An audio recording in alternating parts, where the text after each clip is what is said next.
Bizi niye koyup gittin ata? Cevapsız kaldı bütün suallar.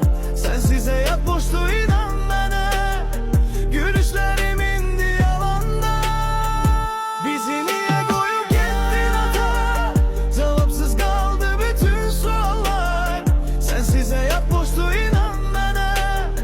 Gülüşlerim indi yalandan. Senin yerin dolmur hiç vaxt.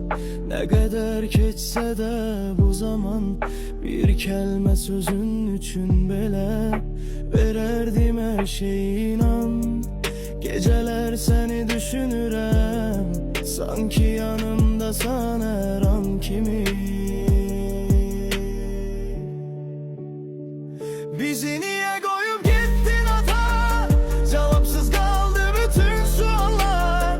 Sensize yat boştu inan bana. Gülüşlerim indi yalandan. Bizi niye koyup gittin ata? Cevapsız kaldı bütün suallar. Sensize yat boştu inan bana. Gülüşlerim indi yalandan. Bir gün yine görüşerik belki.